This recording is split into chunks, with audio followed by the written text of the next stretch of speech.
네, 수요예배 오신 모든 성도님들 환영하고 축복합니다. 같이 우리 사도신경으로 신앙 고백하신 이후에 찬양으로 또 예배하도록 하겠습니다. 고백하겠습니다.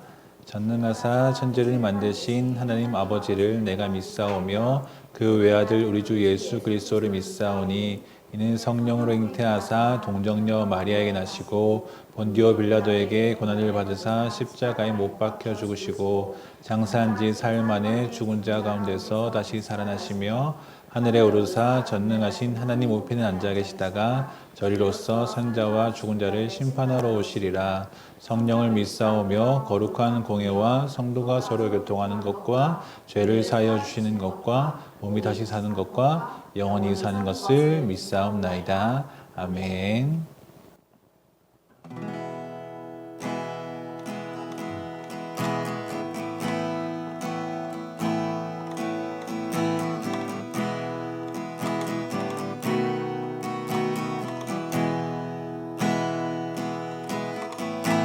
고열을 지나 하나님 품으로 고열을 지나 아버지 품으로 고열을 지나 하나님 품으로 한 걸음씩 나가네. 고열을 지나 하나님 품으로 고열을 지나 아버지 품으로 고열을 지나 하나님 품으로 한 걸음씩 나가네.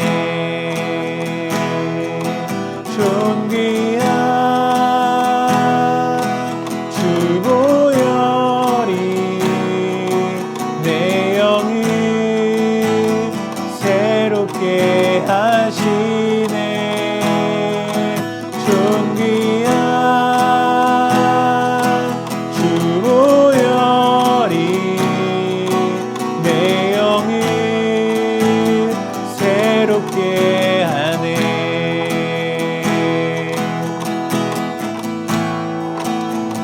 고열을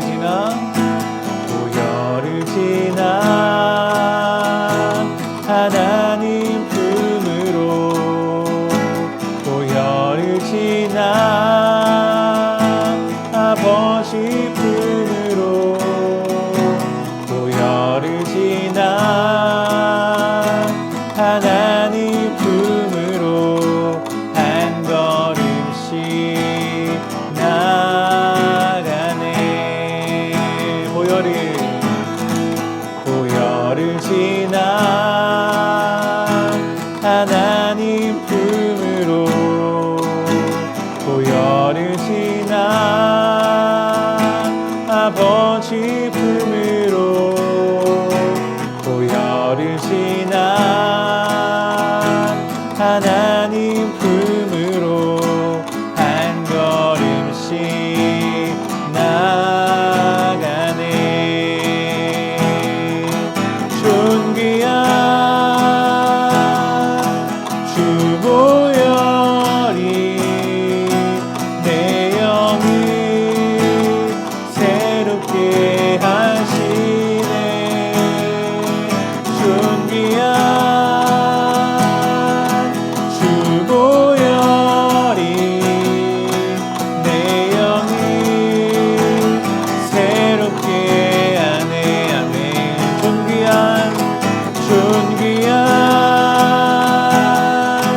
주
주 이름 찬양, 주 이름 찬양. 풍요의 강물 흐르는 고요한 땅에 살 때에 주님 찬양해.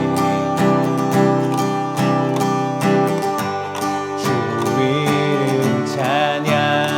거칠은 광야와 같은 이슬길 걸어갈 때도 주님 찬양해. 모든 축복 주신 주님 찬양하리. 어두운 날이 다가와도 난 외치. 모든 축복 주신 주님 찬양하리. 어두운 날이 다가와도 난 외치리. 주의 이름을 찬양해. 주의 이름을 찬양해. 영화로운 주 이름 찬양.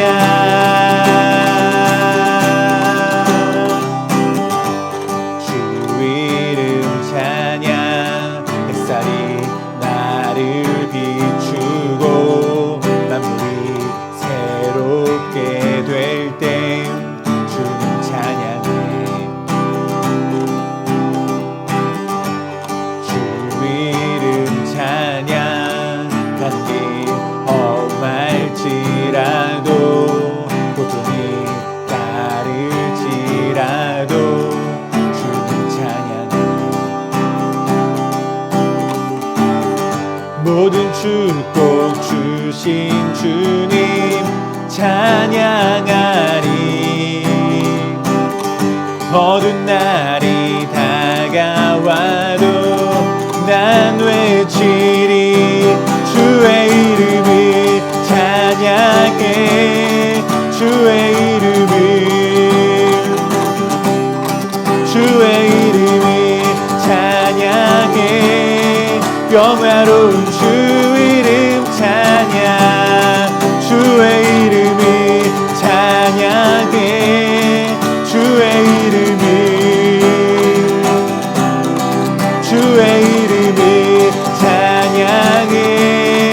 영화로운 주 이름 찬양.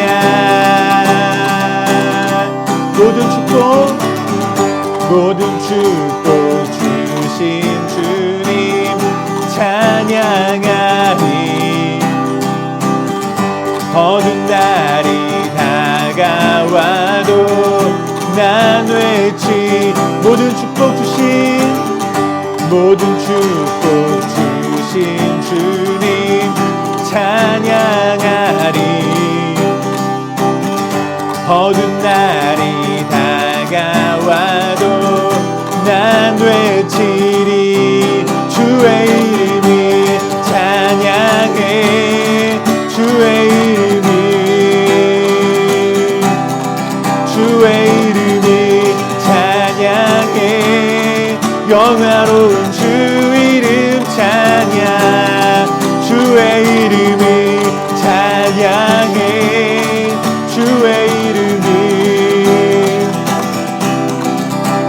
이름을 찬양해. 영화로운 주 이름 찬양. 주님은 주시며 주님은 찾으시네. 내 마음에 하는 말 주 찬양합니다. 주님은 주시며 주님은 찾으시네.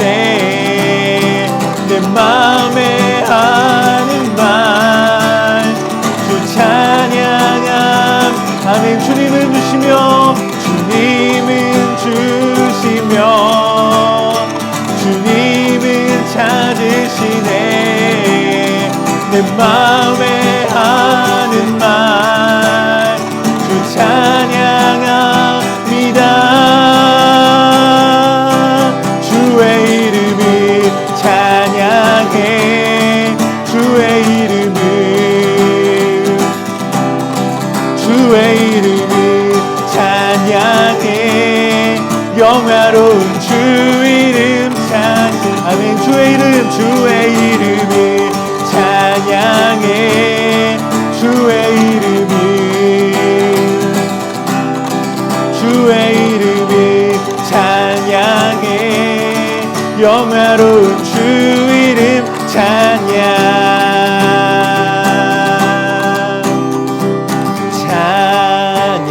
찬양하세 영원히 변치 않는 그 사랑 위대한 그 사랑 내 죄 씻었네 세상 모든 능력과 권세보다 강하신 영원한 그 사랑 예수보다 더 큰 사랑 그 누구도 줄 수 없네 우리에게 자유 주신 그 큰 사랑 예수보다 더 큰 사랑 그 누구도 줄 수 없네 우리에게 자유 주신 그 큰 사랑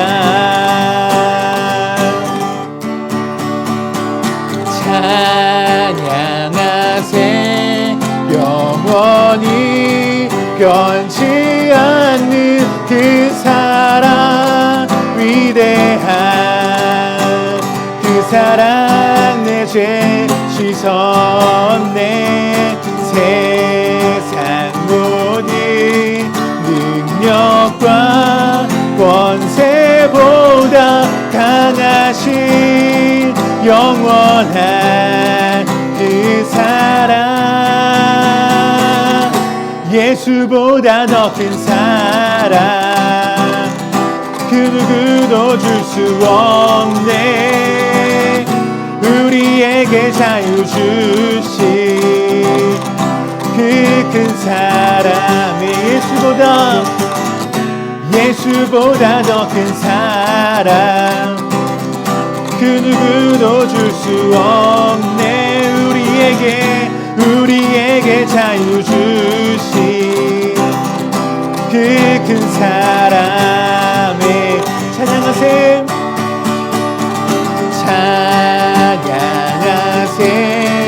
영원히 변치 않는 그 사랑 위대한 그 사랑 내 죄 씻었네 세상 모든 능력과 권세보다 강하신 영원한 그 사랑 예수보다 더 큰 사랑 그 누구도 줄 수 없네 우리에게 자유 주신 그 큰 사랑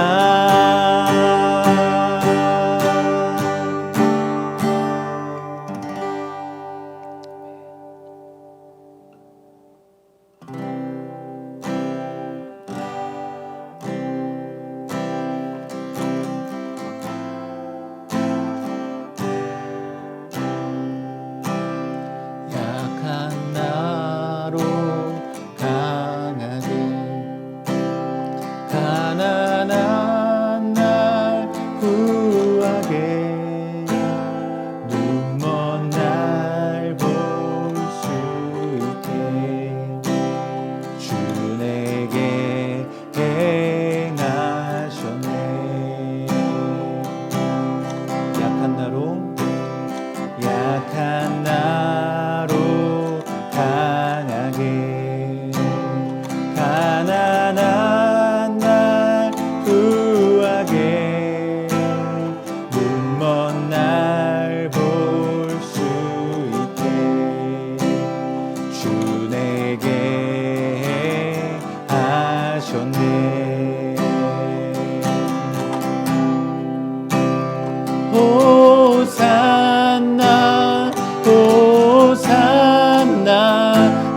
예수 다시 사셨네. 호산나 호산나 죽임 당한 어린 양. 호산나 호산나 예수 다시 사셨네. 약한 나로 강하게 가난한 날 부하게 눈먼 날 볼 수 있게 주 내게 행하셨네.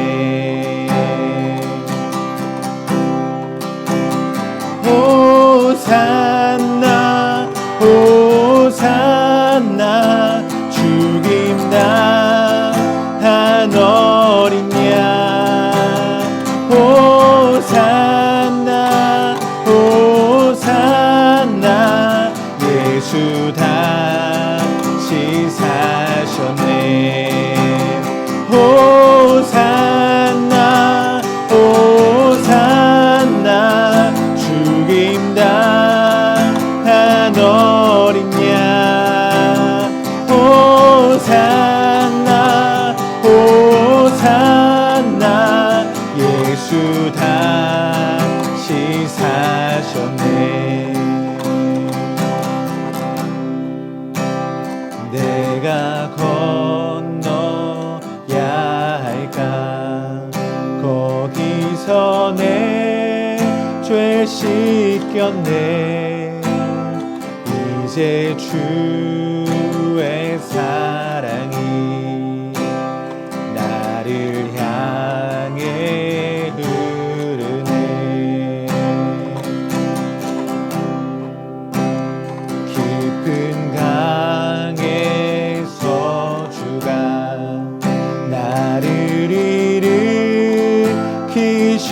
일으키셨도다. 구원의 노래 부르리. 예수 자유 주셨네. 깊은 강에서 주가 나를 일으키셨도다. 구원의 노래 부르리. 예수 자유 주셨네.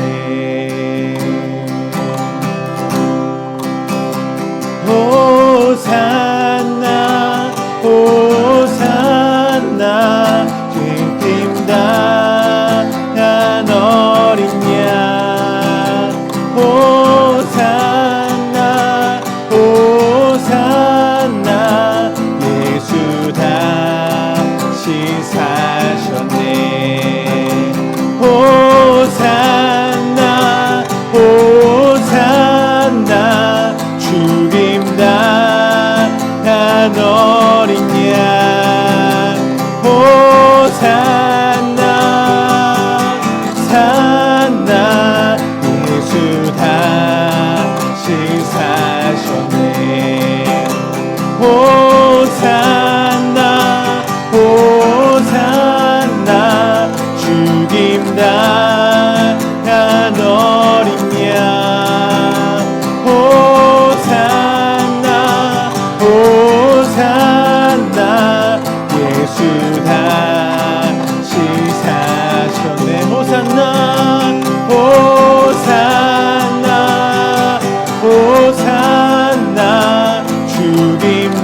하나님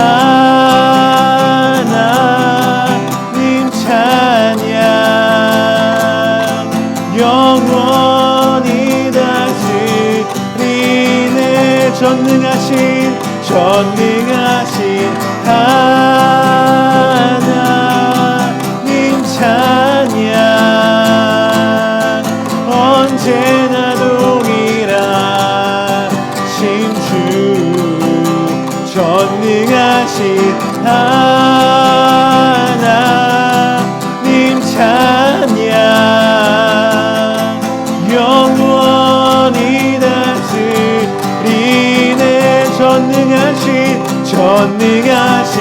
하나님 찬양 언제나 동일하신 주 전능하신 하나님 찬양 영원히 다스리네 전능하신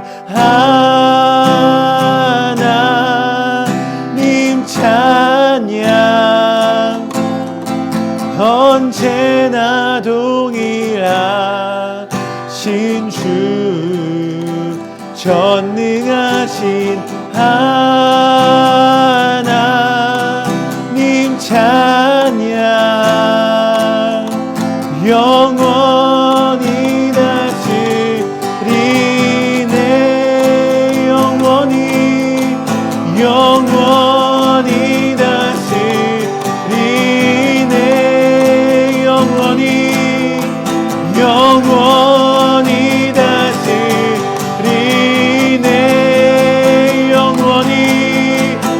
영원히 다스리네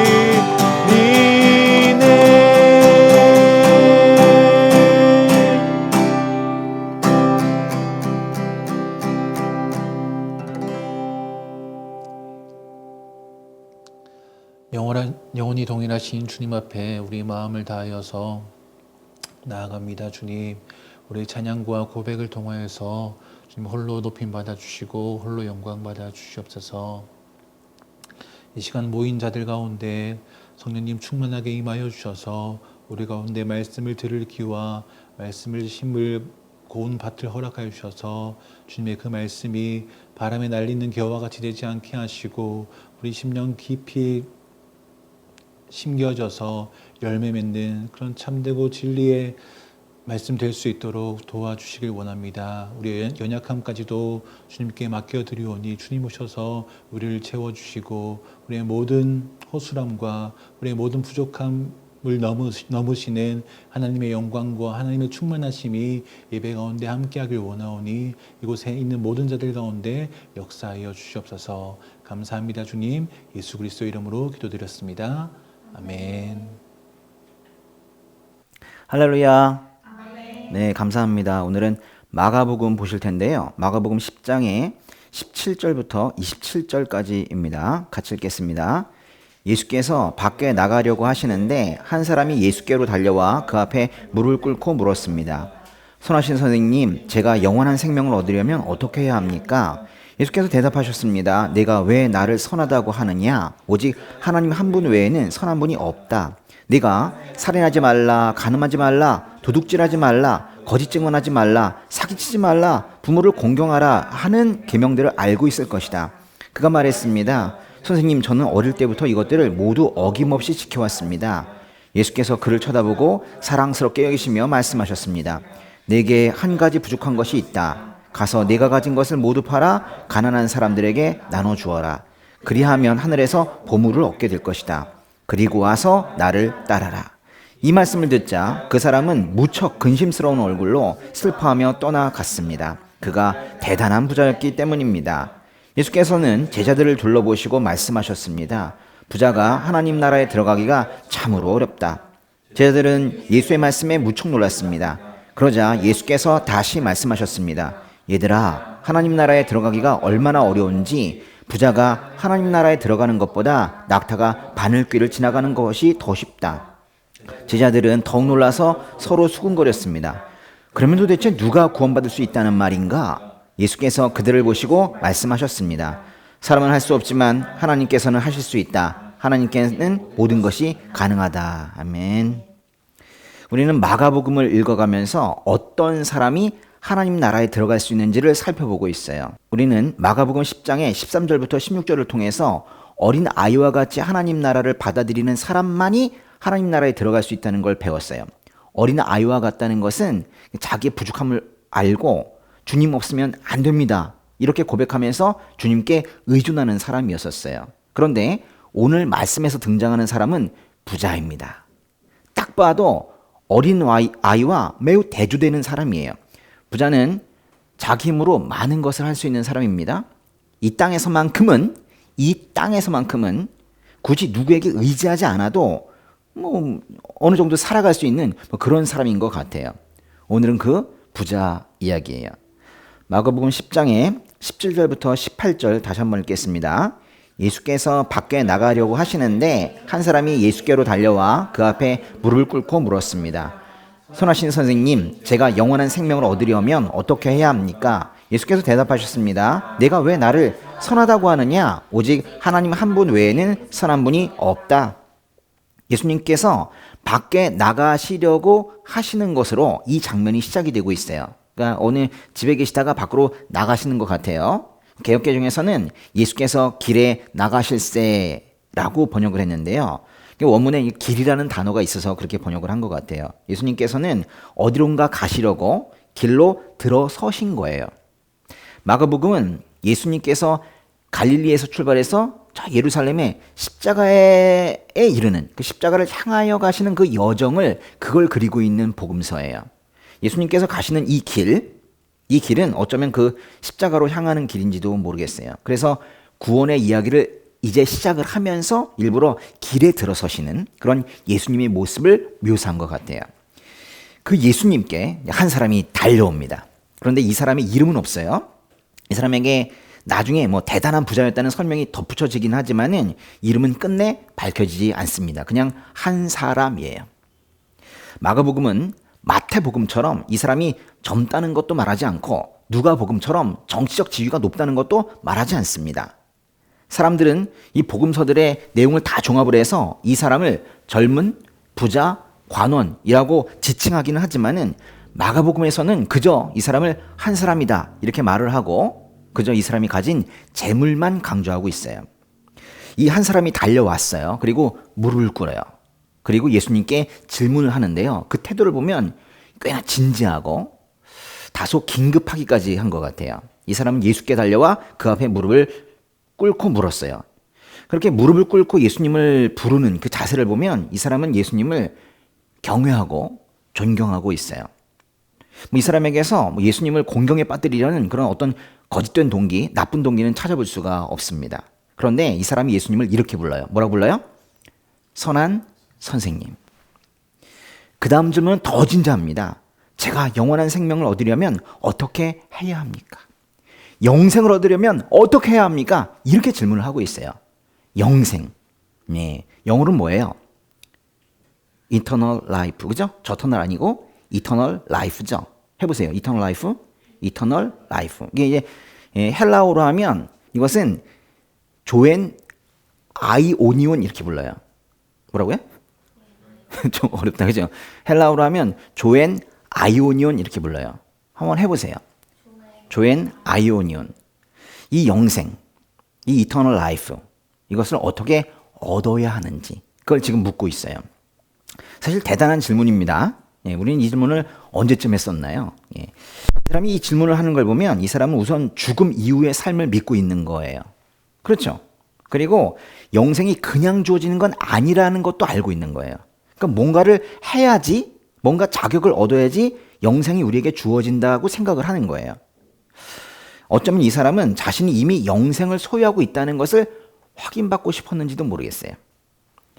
그래서 제가 영원한 생명을 얻으려면 어떻게 해야 합니까? 라고 질문을 예수님께 했지만은 예수님께서 에이 무슨 얘기야, 너 벌써 영생을 얻었어, 이렇게 대답해 주셨다면 얼마나 이 사람 마음에 흡족했겠어요.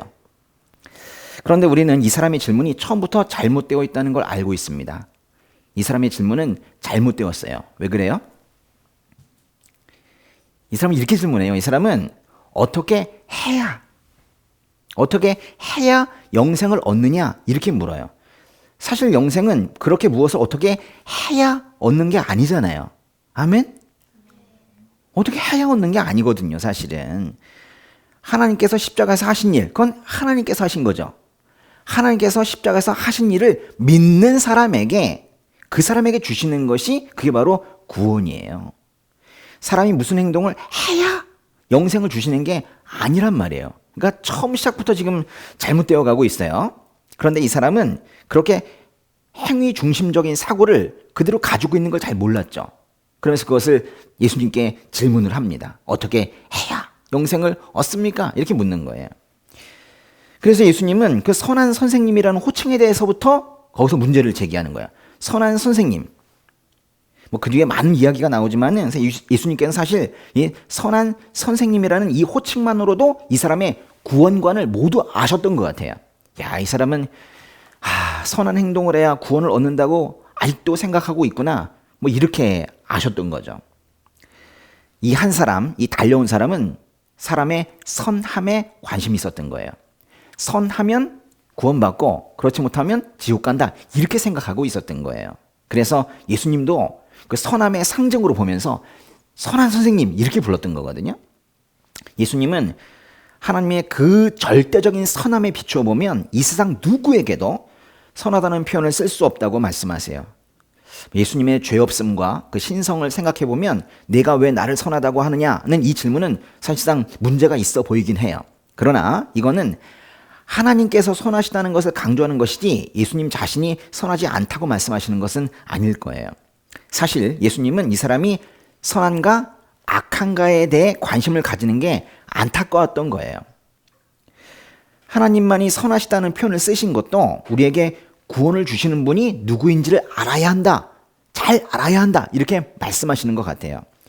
사람이 선해야 구원을 받는 게 아니라 절대적 선이신 하나님께서 그 죄인에게 의를 주셔야, 의인이라고 칭하셔야 구원이 된다는 것을 예수님께서 지금 가르쳐주고 계시는 거예요.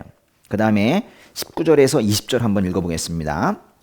내가 살인하지 말라, 간음하지 말라, 도둑질하지 말라, 거짓 증언하지 말라, 사기치지 말라, 부모를 공경하라 하는 계명들을 알고 있을 것이다. 그가 말했습니다. 선생님, 저는 어릴 때부터 이것들을 모두 어김없이 지켜왔습니다. 대단하네요. 그죠?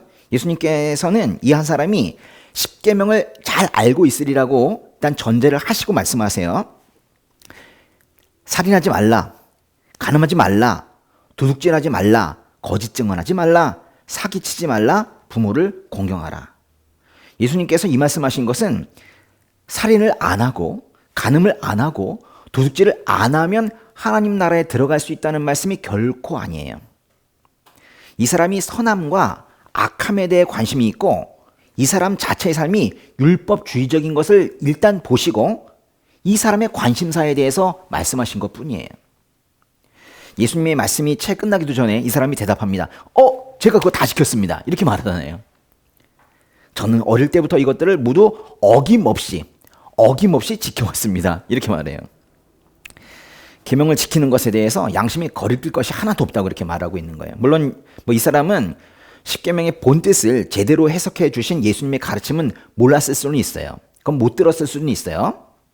살인하지 말라는 것이 그 근원인 미움을 갖지 말라는 뜻인 것을 이 사람은 몰랐을 수도 있어요. 또 간음하지 말라는 것이 음욕을 품지 말라는 그 본뜻이었다는 것을 몰랐을 수는 있습니다. 그러나 이 사람은 최소한 자신이 알고 있는 그 구약의 십계명은 그것만큼은 잘 지켰다고 지금 자부하고 있는 거예요. 제가 그건 지켰죠? 이렇게 얘기하고 있는 거예요. 다른 말로 하면 이 사람은 자신이 하나님 나라에 들어갈 자격이 있다고, 하나님 나라에 들어갈 합당한 그런 사람이라고 지금 말하고 있는 거예요. 말하자면 어떤 근거를 대고 있는 거예요. 제가 이러이러하게 했으니 하나님 나라에 제가 들어갈 수 있지요? 이렇게 지금 말하고 있는 거예요.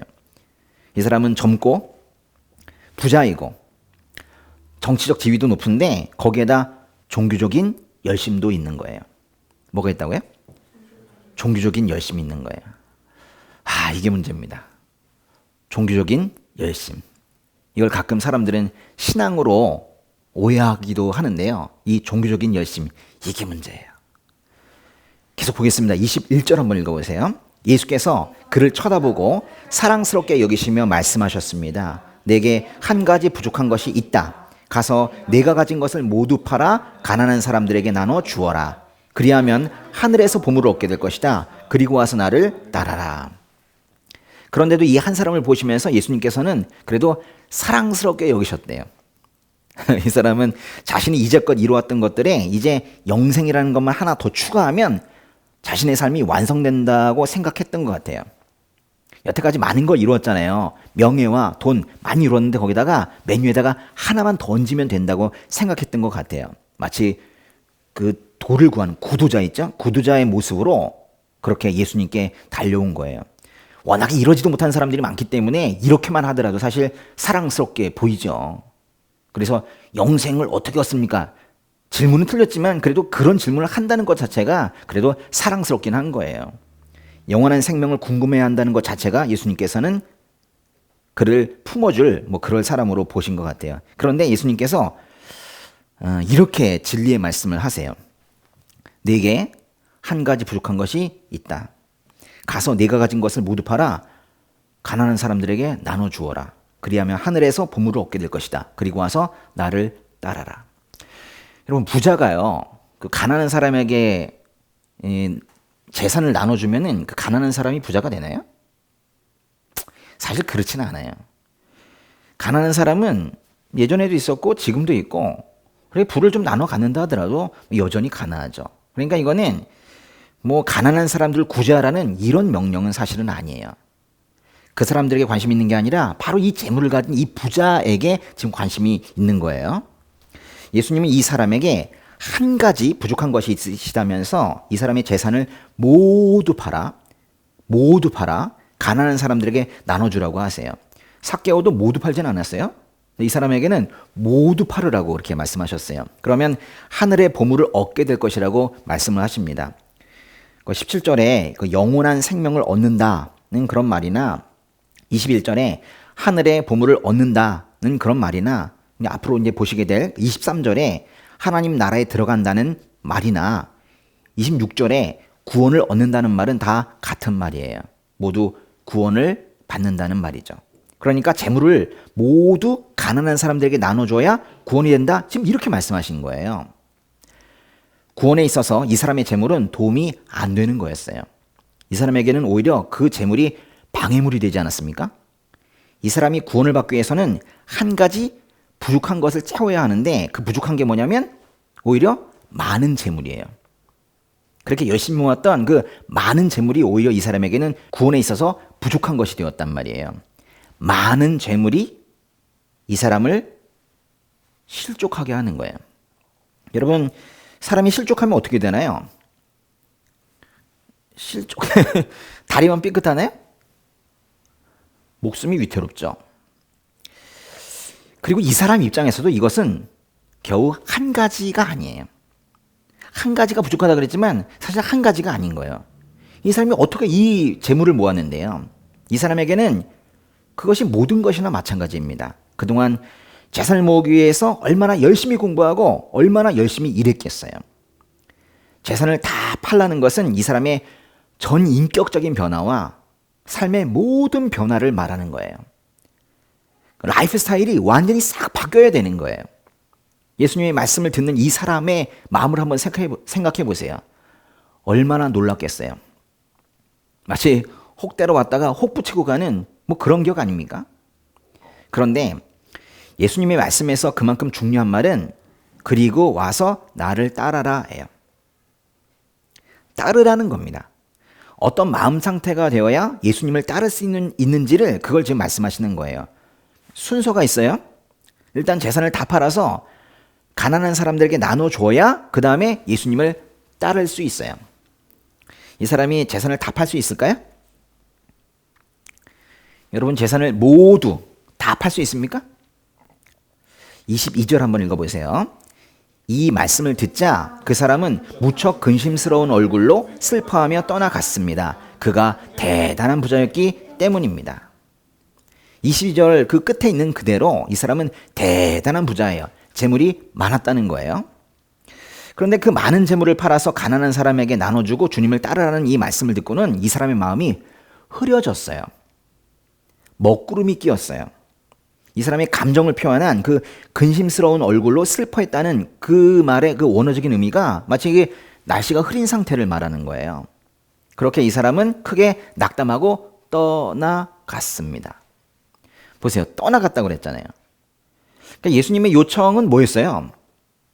어떠하게 하고 그 다음에 나를 따르라 그러셨는데 요청과 반대로 행동한 거죠. 나를 따르라고 예수님 말씀하셨는데 오히려 이 사람은 떠나갔어요. 다시는 주님 앞에 오지 않을지도 몰라요. 여러분 지금 뭘 보고 계시냐면 하나님 앞에 진지한 자세로 영생을 어떻게 해야 얻을 수 있습니까? 이렇게 물으러 온 어떤 한 사람이 지금 오히려 하나님을 떠나는 장면을 보고 계시는 거예요. 교회 왔다가 쭉 말씀 들어보니까 에이 아닌 것 같아 이래가지고 떠나는 한 사람을 지금 보고 계시는 거예요. 교회에 있다 보니까 참으로 많은 이 한 사람, 이 부자 청년을 보게 돼요. 다들 내가 원하는 구원이 있는 것 같아요. 그리고 내가 원하는 교회의 기능도 있는 것 같아요. 뭐 예를 들면 마음을 따뜻하게 해주는 뭐 이런 거 있잖아요. 그런 걸 원하는 게 있는 것 같아요. 근데 뭐 맞춰주질 않잖아요, 교회들이. 나를 중심으로 말씀을 해석해 주지 않거나 또 나를 중심으로 그 하나님의 음성을 그 좀 왜곡해서 좀 변형시켜서 말씀해 주지 않으면 교회를 떠나는 사람들이 있어요. 왔다가 떠난 사람들이 다시 돌아오는 데에는 훨씬 더 오랜 시간이 걸려요. 지금 그런 장면을 보고 계시다고요. 더구나 지금 이 본문에서 하나님을 떠나게 한 것은 바로 주님의 말씀이에요. 지금 말씀 듣고 떠난 거예요. 우리가 통독하고 암송하고 필사하면서 그렇게 귀하게 여기는 그 말씀이 오히려 이 사람에게는 교회를 떠나는 원인이 됐던 거예요. 말씀이 이 사람에게 맞춰주지 않아서, 말씀이 자신을 변형시켜서 이 사람에게 딱 맞춰주지 않아서 그렇게 떠난 거예요. 사실 말씀 보고 변화라는 것은 뭐 불가능한 요구이긴 합니다.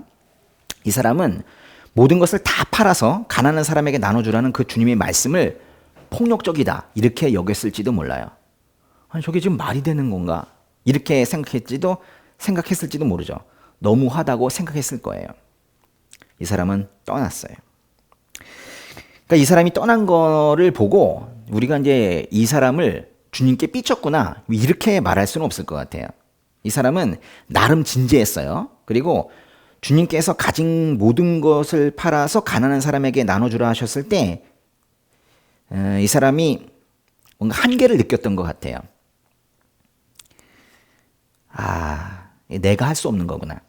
그러니까 자신은 할 수 없는 것을 주님께서 요청하시는구나 라는 그 자신만의 한계를 느꼈던 것 같아요. 그래서 슬퍼하며 떠났던 거예요. 자신은 영생이라는 그 하늘의 보화, 그거보다는 이 세상의 보물을 선택할 수밖에 없는 사람이란, 그걸 선택할 수밖에 없는 그런 사람이라는 것을 자기가 깨달은 거예요. 그리고는 슬펐고 그리고는 떠났죠. 구원이 없이 떠났습니다. 이제 예수님 옆에는 제자들밖에 남지 않았는데요. 이 장면을 보면서 제자들도 놀란 것 같아요. 23절부터 25절까지 한번 읽어보겠습니다. 예수께서는 제자들을 둘러보시고 말씀하셨습니다. 부자가 하나님 나라에 들어가기가 참으로 어렵다. 제자들은 예수의 말씀에 무척 놀랐습니다. 그러자 예수께서 다시 말씀하셨습니다. 얘들아, 하나님 나라에 들어가기가 얼마나 어려운지 부자가 하나님 나라에 들어가는 것보다 낙타가 바늘귀를 지나가는 것이 더 쉽다. 그 사람이 떠난 자리에서 예수님께서는 제자들을 둘러보셨습니다. 23절에 보세요. 둘러보시고 말씀하셨다고 그러잖아요. 그러니까 제자들이 지금 무슨 생각하고 있는지 아시는 거예요. 또 예수님께 막 항변을 하려고 막 좀 대기 중인데 그거 다 알고 계시는 거예요. 쭉 보시더니 예수님께서 먼저 말씀을 하십니다.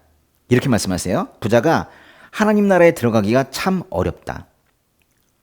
제자들은 그야말로 지금까지 설마 했던 거예요. 그래도 저런 의미 아니겠지 뭐 이러면서 있었는데 예수님께서 이렇게 선언을 하시는 거예요. 어떻게 하면 영생을 얻는가를 물으러 온 한 사람을 그 비타협적인 말씀으로 결국 돌려 보내시더니 아예 이제는 부자는 구원받기 어렵다 이렇게 말씀하시는 거예요. 구약 성경을 보면은 재물이 많은 거는 하나님의 복을 받은 것이라고 말하고 있습니다. 제자들도 분명히 그렇게 여기고 있었고, 그런데 예수님께서 오히려 부자가 구원받기 어렵다 이렇게 말씀하시니까 제자들은 그 말씀을 듣고 충격을 받았던 거예요. 예수님께서 부자가 하나님 나라에 들어갈 수 없다는 말씀을 일반화하고 있어요. 이 사람은 그렇다 이렇지 않고 이 부자는 물건을 팔아야 돼 이렇게 말하지 않고 부자는 어렵다. 부자는 구원받기가 어렵다. 이렇게 말씀하셨으니까 지금 제자들이 충격을 받는 거라고요. 여러분 어때요? 그러니까 이번 일이 이 부자에게만 적용되는 특별한 일이 아니고 모든 사람들에게 적용되는 것이라고 지금 말씀을 하고 계시는 거예요. 그러나 예수님은 제자들을 보면서 이렇게 부르세요. 얘들아, 얘들아 이렇게 사랑스럽게 부르시고는 비유를 하나 드십니다. 부자가 하나님 나라에 들어가는 것보다 낙타가 바늘길을 지나가는 것이 더 쉽다. 정말 설상가상이네요.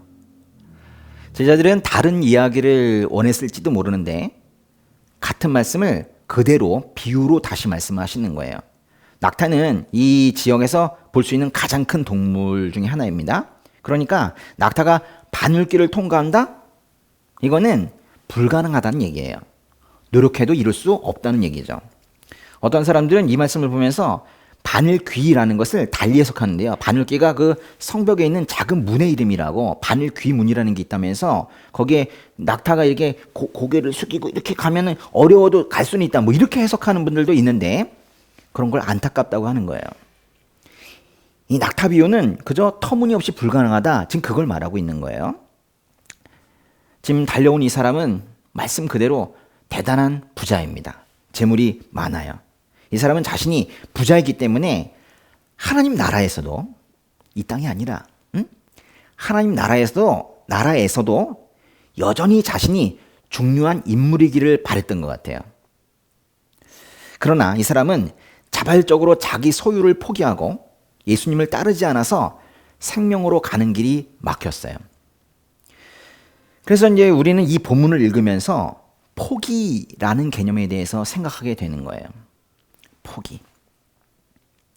무엇인가 큰 것을 포기해야 예수님을 따를 수 있고 구원을 얻을 수 있는가에 대한 다소 거북한 질문을 우리 스스로에게 던져야 되는 그런 본문이에요. 대충 읽어버릴 수 있는 본문이 아니었던 거예요. 어쩌면 우리는 이 말씀을 두고 타협을 할지도 모릅니다.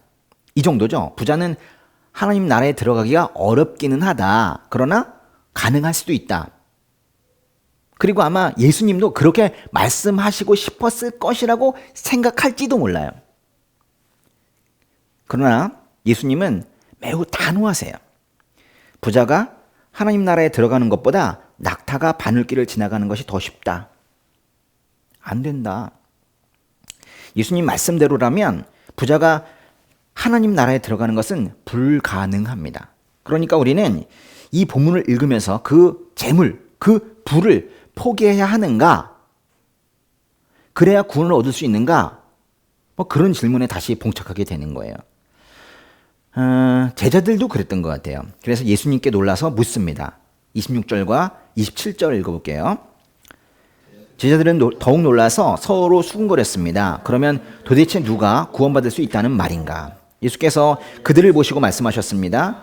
사람은 할 수 없지만 하나님께서는 하실 수 있다. 하나님께는 모든 것이 가능하다. 우리는 분명히 재물이라는 것이 하나님의 복이라고 알고 있었는데 지금 예수님은 부자에게 모든 것을 다 팔고 나를 따르라고 그런 사람만이 구원을 받을 수 있다고 말씀하시니까 이게 무슨 말인가라고 제자들은 수군거렸다는 거예요. 우리가 알았다는 게 아니고 제자들이 그렇게 생각했다고요. 아마도 그 제자들이 놀란 거에는 예수님에 대한 어떤 반감도 있었던 것 같아요. 뭐라고요? 뭐 이런 거죠. 그 27절에서 예수님께서 이렇게 말씀하세요. 사람은 할 수 없지만 하나님은 하실 수 있다. 하나님께는 모든 것이 가능하다. 이 말씀에 대해서 어떻게 생각하세요? 결국 예수님께서 답을 주시기는 하는구나. 부자도 사람 바꿔가지고 그래서 구원을 얻을 수 있게 하시는구나. 이런 말씀인가요? 더 이상의 설명이 없어요. 이 말씀이 하나님께서 하신다는 이 말씀이 이 상황의 어떤 이 씁쓸함 이것을 다소 완화시켜 주기는 합니다. 그런데 하나님께서 부자에게 어떻게 하신다는 말씀이에요. 부자는 지금 떠났잖아요. 기적이 일어나면 부자가 구원이 된다는 말인가요? 그러니까 27절이 있다고 하더라도 우리에게는 여전히 재물의 포기, 이 부의 포기라는 문제가 여전히 남는 거예요. 참 이 본문은 신비하고도 신비한 그런 본문이에요. 이 본문 가지고 지금 설교 3번째 하는데 할 때마다 내용이 좀 달라지고 있어요. 사실 부라는 것이 현실 세계에서 우리에게는 어느 정도 필요하죠. 그거는 생존과 관련이 되어 있어요. 말씀에 나오는 대단한 부자는 아닐지라도 질병이나 사고와 같은 그런 유사시를 대비해서 어느 정도의 부를 축적하는 것은 필수적으로 여겨지기도 하는 거예요. 야, 너는 어떻게 안 모아놓고 뭐 했냐? 뭐 이런 얘기 듣지 않습니까? 그런데 지금 예수님께서 다 팔라고 하시잖아요. 그러면 이 본문이 우리에게 요구하는 것은 금욕주의인가? 사막으로 가야 되는가? 응? 하나님 나라에 들어가기 위해서는 넘쳐나는 부를 절대로 가져서는 안 되고 재산을 모두 팔아 가난한 사람들에게 나눠주고 최소한의 것만 가지고 살아가야 하는 것인가? 뭐 이런 질문을 우리가 이 본문을 보면서 하게 되는 거예요. 우리 이제 지난 주에는 어린아이에 대해서 얘기했고 그 전에 마가복음에 어떤 말씀을 한 적이 있냐면 이혼하지 말라 그런 설교를 한 적이 있었거든요. 현실은 얘기하지 않죠. 안 된다. 이혼하면 안 된다. 이렇게 말하고 영상이 끝났어요. 지난주 설교에다가 어떤 분이 댓글을 쓰셨더라고요. 왜 그런 식으로 말하냐? 응? 헤어질만 하면 헤어지는 거지 왜 그런 식으로 말하냐? 뭐 이렇게 이제 써놨어요. 근데 물론 이제 욕이랑 같이 써놔서 제가 지웠습니다. 그런데 그러니까 자기는 이혼을 하고 싶은 거예요. 그런데 이혼하지 말라고 하니까 화가 난 것 같았어요. 그럴 때 그 사람은 결별하죠. 온리지 교회의 이명호 목사와만 결별을 하는 것이 아니라 사실 예수님을 아예 떠나죠. 예수님의 가르침은 너무 높은 수준의 윤리의식을 우리에게 요구하고 있다고 말합니다. 그리고 현실을 고려하지 못했다고 말해요. 떠난 사람들은 대부분 그렇게 말하죠.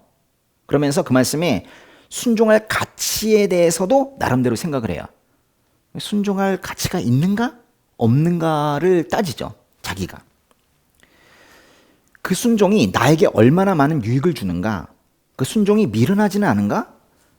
사람들에게 조롱을 받지는 않는가? 이런 생각들을 하는 것 같아요.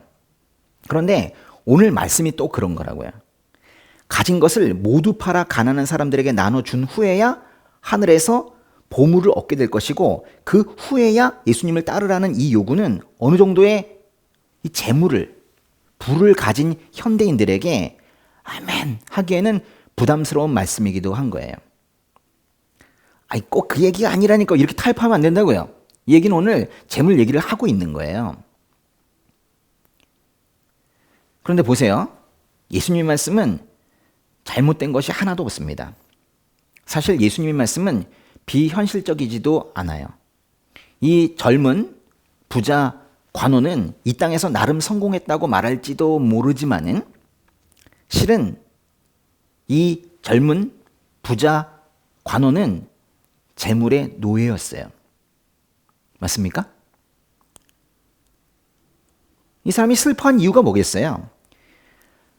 자신이 재물에 질질 끌려다니면서 살고 있었다는 사실을 예수님과의 이 짧은 대화를 통해서 알게 된 거예요. 야, 내가 그런 사람이었는가? 얼마나 충격을 받았을까요? 우리가 예수님 처음 만나서 나의 장점 또는 나의 특징이라고 여겼던 모든 것들이 죄악된 것들이었다는 것을 깨닫고 나서 뭐 그런 충격을 좀 받았었죠. 비슷하지 않습니까? 그것도 죄였구나. 응? 나의 특징인 그것도 죄였구나. 이걸 이제 알게 되는 거죠. 나의 고집이 얼마나 큰 죄였는지, 응? 나의 교만이 얼마나 많은 상처를 만들어내는지 등을 예수님 만나고 나서야 깨닫게 되는 거예요.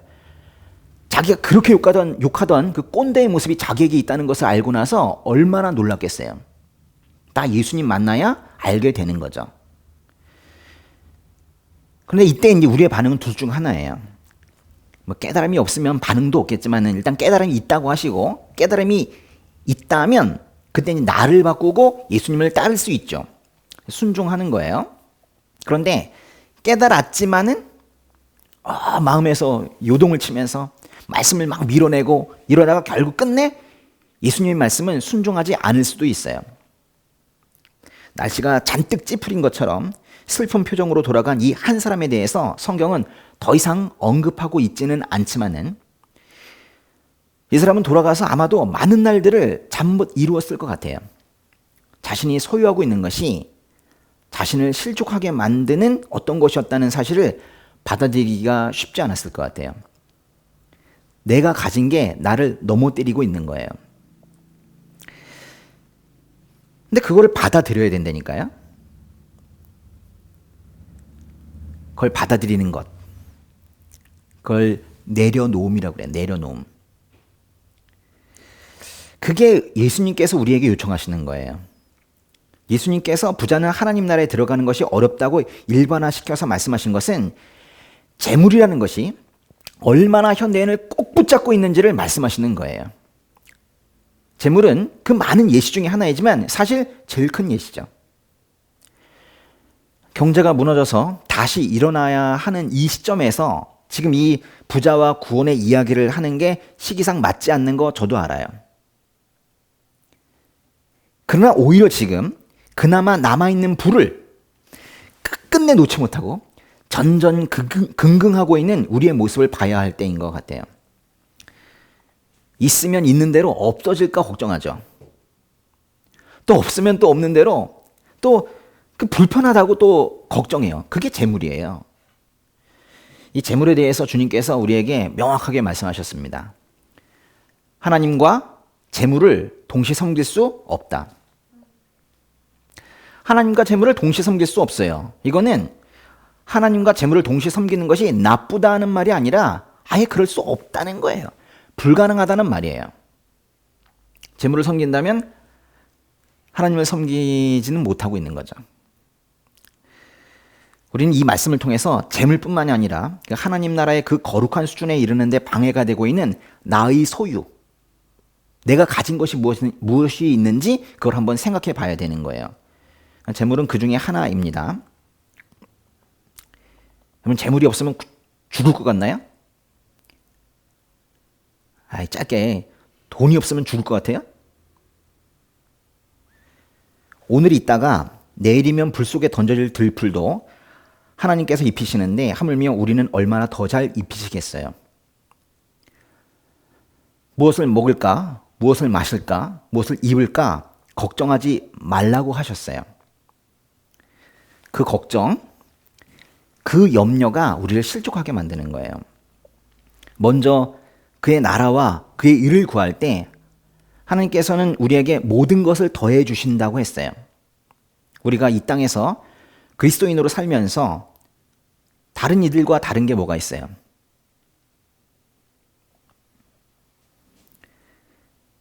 영생이라는 그 미래, 그 더 큰 가치를 위해서 뭔가 지금 현재 내가 가지고 있는 것, 소유라고 하는데 그거를 내려놓을 수 있는 용기, 그게 그리스도인 아닙니까? 더 큰 가치를 위해서 현재 내가 소유하고 있는 것을 내려놓을 수 있는 용기를 가진 사람이 그리스도인입니다. 그거잖아요. 한 주 사는 동안에 내가 무슨 염려로, 무슨 걱정으로 하나님 나라의 문을 스스로 닫고 있는지 살펴볼 수 있기를 바랍니다. 재물이든 가족이든 삶을 위한 여러 염려이든 그러니까 나와 하나님을 멀게 만드는 모든 것들을 내려놓는, 그래서 하나님께서 주시는 그 진짜 자유를 누리는 그 여러분이 되시기를 주님의 이름으로 축복합니다. 네, 기도하겠습니다. 하나님 아버지 이외의 어떤 것도 우리에게 우선이 되지 않기 원합니다. 하나님의 나라는 오직 어린 아이와 같은 믿음으로 아버지께 달려가는 사람이 얻게 되는 것임을 믿습니다. 말씀에서의 그 부자 관원과 같은 실수를 매번 하며 살아봤던 우리들이지만은 앞으로는 그런 실수가 다시는 없는 그런 신앙생활을 할 수 있도록 아버지 도와주시옵소서. 예수님 이름으로 기도합니다. 아멘. 네, 같이 찬양하고 또 한번 기도하고 예배 마치도록 하겠습니다. 우리 사랑하는 나의 아버지 같이 찬양하시겠습니다.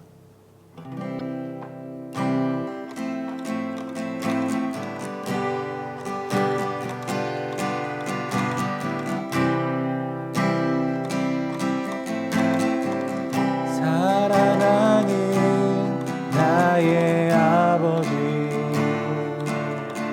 이름 높여드립니다.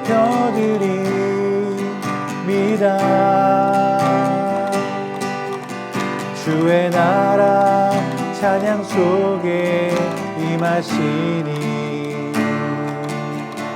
능력에 주께 찬송하네.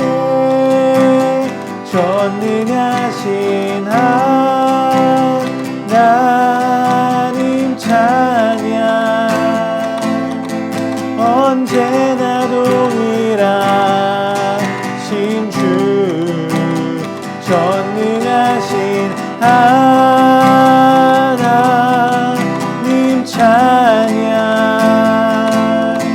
영원히 다스리네.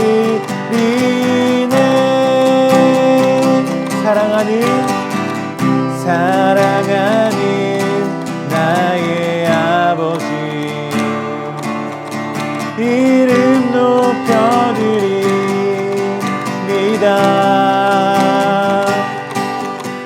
주의 나라 찬양 속에 임하시니 능력에 주께 찬송하네. 전능하신 하나님 찬양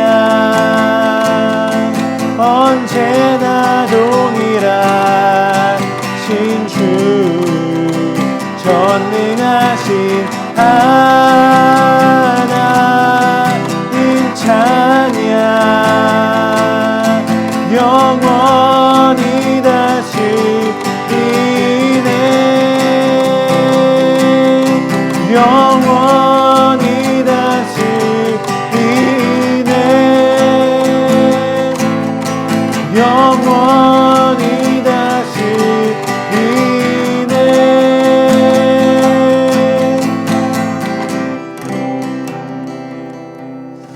같이 한번 기도하실 때에 우리 들은 말씀을 두고 한번 기도하겠습니다. 하나님, 우리가 부자천년과 같은 그런 모습은 우리에게 없는지 주님 돌아보게 하시고 혹 그와 비슷한 내려놓지 못하고 나를 붙들어 매는 것을 놓지 못하는, 하지만 그것이 하나님과 함께 겸하여 섬길 수 없는 그 어떤 것이 여전히 내게 살아있다면 주님 내게 그것을 내려놓을 용기 주시고 소망 주시고 힘 주셔서 우리가 하나님이 아닌 다른 어떤 것을 우리의 손에 쥐고 있지 않을 수 있도록 우리의 온 삶이 오직 하나님만 가득한 그런 삶이 될 수 있도록 주님 한 분만으로 충분하다는 고백이 진정 우리의 삶이 될 수 있도록 우리의 삶 가운데 함께해 주십시오라고 같이 우리의 믿음을 위해서 한번 그렇게 기도하도록 하겠습니다. 기도하겠습니다.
언제나 동일하신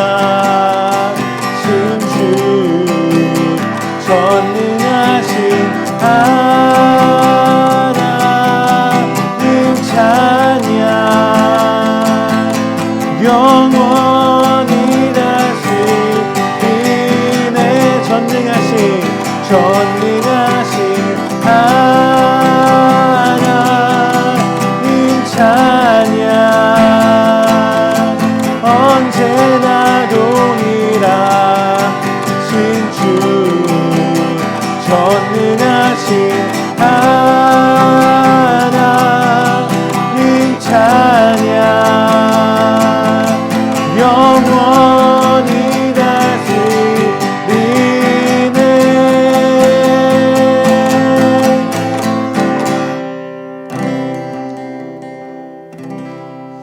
아멘. 같이 주기도문 하심으로 예배 마치도록 하겠습니다. 하늘에 계신 우리 아버지여 이름이 거룩히 여김을 받으시오며 나라가 임하시오며 뜻이 하늘에서 이루어진 것 같이 땅에서도 이루어지리라. 오늘 우리에게 이런 양식을 주옵시고 우리가 우리에게 죄 지은 자를 사하여 준 것 같이 우리 죄를 사하여 주옵시고 우리를 시험에 들리게 하지 마옵시고 다만 악에서 구하시옵소서. 나라와 권세 영광이 아버지께 영원히 있사옵나이다. 아멘. 아멘. 예배를 마쳤습니다. 오신 예배에 함께하신 모든 분들 환영하고 또 축복합니다. 사순절 기간 함께 보내고 있습니다. 이 기간 주님 안에서 은혜로 또 사랑으로 또 예수 그리스도를 깊이 묵상하며 경험하는 시간으로 충만하게 채워지시기를 바라겠습니다. 감사합니다.